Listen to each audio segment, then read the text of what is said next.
أعوذ بالله من الشيطان الرجيم. بسم الله الرحمن الرحيم. ولو ترى إذ المجرمون ناكسوا رؤوسهم عند ربهم ربنا أبصرنا وسمعنا فارجعنا نعمل صالحا إنا موقنون. سورة السجدہ آیت نمبر 12. وَلَوْ تَرَى إِذِ الْمُجْرِمُونَ، اور کبھی تو دیکھے جب مجرم ناکسوا رؤوسہم، سر ڈالے ہوئے ہوں گے، عند ربہم، اپنے رب کے سامنے، یعنی مارے حیرت و شرمندگی ندامت کے سر جھکائے کھڑے ہوں گے اور کہہ رہے ہوں گے ربنا ابصرنا وسمعنا، اے اللہ ہم نے اپنی آنکھوں سے دیکھ لیا، اپنے کانوں سے سن لیا، فرجعنا نعمل صالحا، اب ہمیں ایک دفعہ لوٹا، ہم کریں گے کام بہت اچھے، انا موقنون، بے شک ہم یقین کرنے والے ہیں۔ اب ہمیں یقین ہو چکا ہے کہ قیامت کسے کہتے ہیں، وہاں پر کس طرح گرفت ہوتی ہے، اپنی آنکھوں سے دیکھ چکے۔ اسی طرح ہے جس طرح کوئی دریاؤں اور سمندروں کے بارے دور سے بیٹھ کر سنتا رہا ہو کہ وہاں بھائی اتنی بڑی بڑی چیزیں ہوتی ہیں، وہاں یہ ہولناکی ہوتی ہے، پہاڑوں، دریاؤں اور اس کے عجائبات، صرف سننا اور چیز ہے، لیکن جب وہاں جا کر دیکھ لیتا ہے اور وہاں سمندر کی موجوں کو، دریاؤں کی موجوں کو اور ایک عجیب قسم کے طوفانوں کا جب آنکھوں سے نظارہ کرتا ہے تو اس وقت اسے ہیبت معلوم ہوتی ہے کہ یہاں میرے اللہ کی قدرت کیا کیا دکھا سکتی ہے۔ تو جب پانیوں میں بندہ گر جاتا ہے تو اس وقت رونا دھونا شروع ہو جاتا ہے، کیونکہ میلوں کے میل گہرائیوں میں پانی، یہاں بچنے کی کوئی صورت نہیں، بڑی سے بڑی طاقتیں یہاں کچھ نہیں کر سکتی۔ تو بندہ ان موجوں کی طاقتوں کو دیکھ کر پھر اپنے اللہ کو پکارنے لگ جاتا ہے، کیونکہ اب اپنی آنکھوں سے دیکھ چکے ہیں، اپنے انجام کی اسے سامنے نظر آ رہا ہوتا ہے۔ اسی طرح دن قیامت بھی ہوگا، یہ سورج، چاند، ستارے، ان کا رنگ ہی اور ہوگا، وہ دن ہی اور انداز کا ہوگا۔ تو وہ سب کچھ جب ختم ہوگا تو کہیں گے اے اللہ پہلے تو ہم جہالت میں پڑے ہوئے تھے، پہلے تو ہمیں لوگ بتاتے رہے، پہلے تو ہمیں انبیاء بتاتے رہے، اب ہم نے اپنی آنکھوں سے دیکھ لیا ایک چیز کو اور سن بھی لیا ہے، اب ہمیں ایک دفعہ لوٹا، نعمل صالحا انا موقنون، اب ہم بڑے اچھے کام کریں گے، اور یہاں تک کہ اگر بچنے کی کوئی صورت یہاں بھی نظر نہیں آئے گی تو وَيَقُولُ الْكَافِرُ يَا لَيْتَنِي كُنْتُ تُرَابًا، تو کافر اس دن کہے گا میرے لیے تو سارے راستے ابد الآباد کے بند ہو چکے ہیں، کاش میں مٹی کے ساتھ مٹی ہو جاتا، میں وہ ظلم و زیادتیاں نہ کرتا جو دنیا کے چند لمحہ مجھے زندگی ملی تھی، تو میں وہاں پر اس کو بنا لیتا، کام کر لیتا۔ اسی لیے رسول اللہ صلی اللہ علیہ وسلم ہر وقت ذکر اللہ میں رہتے تھے، حدیث شریف میں اللہ کو یاد کرنے والے تھے، علی کل حال، ہر حالت میں اللہ تعالیٰ کو یاد کرتے رہتے تھے، تاکہ دنیا کے جتنے لمحات ملے ہیں یہ میرا کوئی لمحہ ایسا نہ گزرے کہ جس میں ذکر و فکر میں نہ رہوں، ہر لمحہ یا عبادت میں ہے یا ذکر و فکر میں ہے، باقی بچتے ہیں نیند کے، تیسرا حصہ زندگی کا نیند میں گزرتا ہے، کیونکہ یوم میں بندہ 7-8 گھنٹے آرام کرتا ہے، تو یہ جو نیند ہوتی ہے اس عمر میں ذکر کرتے ہوئے سونا اور ذکر کرتے ہوئے جاگنا، یہ نیند بھی عبادت میں انشاءاللہ لکھی جائے گی۔ اصل تو بات یہ ہے اطاعت، اصل تو یہاں پر حدیث شریف میں واضح گزرا ہے کہ اصل تو جنت اس وجہ سے نہیں ملتی کہ اس کے اتنے اعمال ہیں، بلکہ اصل تو جنت ملے گی وہ تو انعام کے طور پر ملے گی، بدلے کے طور پر نہیں۔ بدلہ تو ہم دنیا میں بھی اللہ کی نعمتوں کا پورا نہیں کر سکتے، وہ انعام کے طور پر ملے گی، اللہ کے خالص فضل سے ملے گی۔ لہذا اصل تو اطاعت میں گزارنی ہے۔ اطاعت کا نہ کرنے کا نقصان جو ہے اپنی آنکھوں سے جب دیکھیں گے کہ یہاں تو چلتا ہی صرف ایک سکہ ہے، آج تو صرف یہی چل رہا ہے کہ کون اطاعت والا تھا کون نافرمان تھا، کس نے بنا کر رکھی، تو وہ اس وقت کہیں گے ربنا ابصرنا وسمعنا فرجعنا نعمل صالحا انا موقنون یا لیتنا نرد ولا نکذب بآیات ربنا فنکون من المؤمنین۔ ہے کاش ہمیں ایک دفعہ کوئی لوٹا کر لے جاتا، ہم اللہ کی آیتوں کو، اپنے رب کی آیتوں کو نہ جھٹلاتے۔ یا لیتنا نرد ولا نکذب بآیات ربنا یا لیتنا اطعنا اللہ واطعنا الرسول۔ ہے کاش ہم اللہ اور اس کے رسول کا کہنا مان لیتے۔ یا لیتنی لم اتخذ فلانا خلیلا۔ ہے کاش میں فلانے کو دوست نہ بنا لیتا۔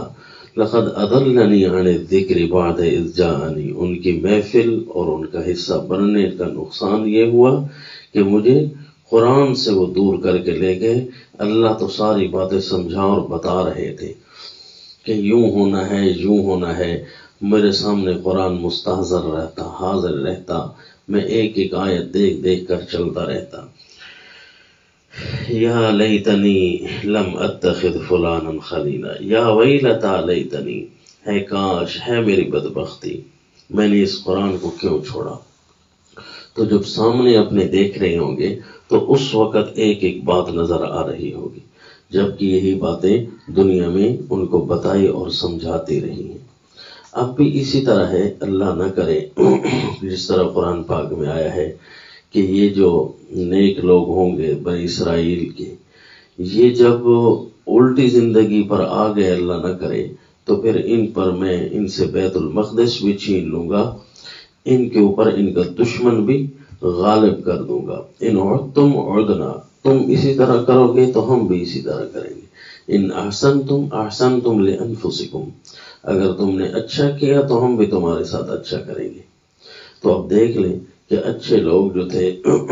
جن کے پاس بیت المقدس تھا اور آج بیت المقدس پر حملے ہو رہے ہیں، کچھ عرصہ پہلے بھی اسی طرح ہوا، جس طرح آج کل 2023 میں جس طرح وہاں صبح و شام بمباری ہو رہی ہے، اللہ معاف فرمائے، تو کچھ عرصہ پہلے بھی اسی طرح خون کی ہولی کھیلی گئی۔ یہ چلتے چلتے ہر مہینے، ہر سال، چند سالوں بعد کوئی نہ کوئی اٹیک کرتے ہیں۔ لیکن یہ تو ٹھیک ہے کہ اللہ مدد کرے اور اللہ تعالیٰ مسلمانوں کو محفوظ رکھے، لیکن حقیقت یہ ہے کہ وہاں پر جب کفر اپنے حملے ختم کرتا ہے اور لوگوں کو تھوڑا وقت کے لیے اور چھوڑ دیا جاتا ہے، تو اسی طرح بے پردگیاں، اسی طرح گانے بجانے، اسی طرح بے دینیاں شروع ہو جاتی ہیں۔ پھر اللہ کچھ لمحے کے لیے کفر کو پھر کھولتا ہے کہ یہ تو درندے ہیں کہ یہ جب دنیا والے اپنے اللہ کی طرف رجوع نہیں کرتے، کوئی ایک بھی نہیں جو اللہ کی طرف رجوع کرنے والا ہو، اسی طرح ہر علاقے، ہر جگہ اللہ کے عذاب کی پکڑ آتی ہے اور اللہ اپنی مدد اٹھا لیتا ہے۔ اس کی وجہ کہ فوراً اعراض ہو جاتا ہے۔ یہ اللہ تعالیٰ نے قرآن پاک میں بھی اسی کی پیشگوئی کی ہے کہ یہ جو کہتے ہیں کہ اے اللہ ہمیں ایک دفعہ لوٹا دیں ہم ٹھیک ہو جائیں گے، اللہ پاک فرماتے ہیں کہ یہ جو ٹھیک ہونا ہوتا تو انہوں نے پہلی دفعہ، ان کی اب فطرت ایسی مسخ ہو چکی ہے کہ یہ چاہتے ہی نہیں ہے ٹھیک ہونا، کیونکہ اگر ہم ان کو ایک دفعہ لوٹا دیں تو یہ دوبارہ اسی طرح کرنے لگ جائیں گے۔ جس طرح کہ سورہ دخان آیت نمبر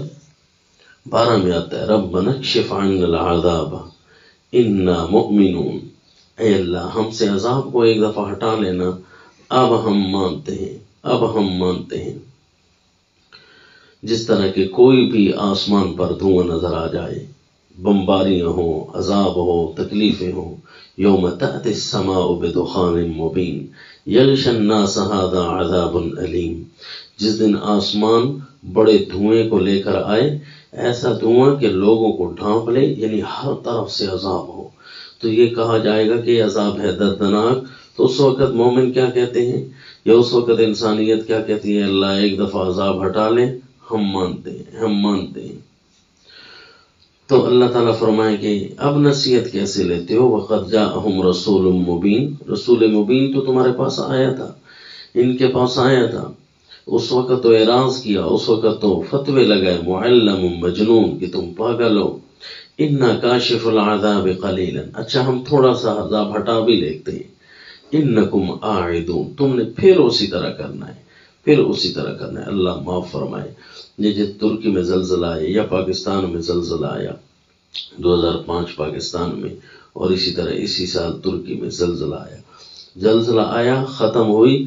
ابھی گھنٹہ بھی نہیں گزرا کہ سڑکوں پر چہل پہل اسی طرح شروع، جو مرنے تھے ہزاروں کی تعداد میں اسی طرح مر گئے، اور سڑکوں پر وہی چہل پہل، دکانیں اسی طرح کھل گئی، جس نے حتیٰ کہ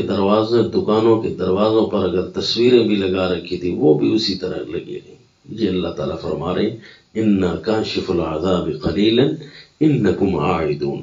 ہم جیسے عذاب ہٹاتے ہیں یہ سارے دوبارہ اسی طرح ہی کرنے لگ جاتے ہیں۔ حدیث پاک میں آیا کہ اس قیامت کو سامنے رکھیں کہ رسول اللہ صلی اللہ علیہ وسلم نے فرمایا، ترمذی شریف کی روایت ہے، من کانت الآخرہ ہمہ جعل اللہ غناہ فی قلبہ وجمع له شملہ واتته الدنیا وہی راغمہ، کہ جس آدمی کا آخرت ہی غم بن جائے کہ مجھے آخرت کو کھڑا ہونا ہے، میں دنیا میں صرف آخرت کے لیے آیا ہوں، آخرت کی تیاریاں کرنی ہیں، حلال کمانا ہے، حلال بیٹھنا ہے، حلال دیکھنا ہے، حلال سننا ہے، تاکہ میرا آخرت میں جواب بن جائے۔ تو جس صرف آخرت کو ہی اپنا غم بنا کر رکھے، جعل اللہ غناہ فی قلبہ، اللہ اس کے دل کو غنی کر دے گا، یعنی ایک ایسا غم ہے کہ اس سے ٹینشن بھی نہیں بڑھے گی، اور اس سے جو ہے ڈپریشن بھی نہیں آئے گی، اس کے دل کو اللہ غنی کر دے گا ہر ایک سے، نہ اسے پیسہ مار دے سکتا ہے، نہ اسے کسی کی کوئی طاقت مار دے سکتی ہے، کیونکہ اس کا مطمع نظر کچھ اور ہے، اس کے دل کو اللہ غنی کر دے گا، وجمع له شملہ، اور اس کی ساری محنت کو اللہ جمع کر دے گا، ایک تھوڑا کام کرنے سے بہت سارے اس کے کام پورے ہو جائیں گے، وَأَتَتْهُ الدُّنْيَا وَهِيَ رَاغِمَةٌ، اور دنیا ذلیل اور رسوا ہو کر اس کے سامنے بھٹکتی پھر رہی ہوگی، اور یہ اس کو ضرورت ہی نہیں ہوگی۔ وَمَنْ كَانَتِ الدُّنْيَا هَمَّهُ، اور جس بندے کا غم صرف دنیا بن جائے، صبح و شام دنیا، نہ نماز کی فکر، نہ روزے کی فکر، نہ دین کی فکر، نہ قرآن کی فکر، دنیا دنیا دنیا میں مصروف ہے، جعل اللہ فقرہ بین عینیہ، تو پھر ایسے آدمی کو بھوک اللہ اپنی آنکھوں کے سامنے دکھائے گا کہ پھر بھی تو بھوکا رہے گا، وفرق علیہ شملہ، اور اس کے کاموں کو اللہ اتنا بکھیر دے گا کہ وہ ایک کام کرنے نہیں پائے گا کہ دوسرا شروع ہو جائے گا، دوسرا کرنے نہیں پائے گا کہ تیسرا شروع ہو جائے گا، وَلَمْ يَأْتِهِمْ مِنَ الدُّنْيَا إِلَّا مَا قُدِّرَ لَهُ، لیکن اس کے باوجود بھی دنیا اتنی ہی آئے گی کہ جتنا اس کے لیے مقرر ہو چکا تھا۔ دوسری روایت میں سنن ابن ماجہ میں آتا ہے، سیدنا عبداللہ ابن مسعود رضی اللہ تعالیٰ عنہ فرماتے تھے نصیحت کرتے ہوئے کہ لوگوں میں نے تمہارے نبی کو یہ کہتے ہوئے سنا، یہ جملہ اس وقت بولتے تھے سمعت نبیکم، جب انتہا درجے کی واعظ و نصیحت فرماتے کہ من جعل الہموم ہما واحدا، لوگوں رسول اللہ صلی اللہ علیہ وسلم نے فرمایا جس آدمی نے سارے غموں کو ایک غم بنا دیا، ہم المعاد یعنی آخرت کا غم، کف اللہ ہم دنیاہ، اللہ کفاہ اللہ ہم دنیاہ، اللہ اس کے دنیا کے غم پر کافی ہو جاتے ہیں، دنیا کے غم اس کے مٹ جاتے ہیں، کیونکہ اس کا غم ایک بن گیا ہے۔ ومن تشعبت بالہموم فی احوال الدنیا، اور جس کے غم دنیا کے احوال کی گھاٹیوں میں پڑ گئے کہ ایک گھاٹی دنیا کی، دوسرا غم، تیسرا غم، لم یبال اللہ فی ای اودیتہ ہلکا، پھر اللہ کو بھی پرواہ نہیں، تو اسی طرح ساری زندگی گزر جائے گی، کسی گھاٹی میں جا کر وہ مر جائے گا، کیونکہ روزانہ دنیا کی گھاٹیوں میں وہ گزر رہا ہے۔ اور اسی طرح رسول اللہ صلی اللہ علیہ وسلم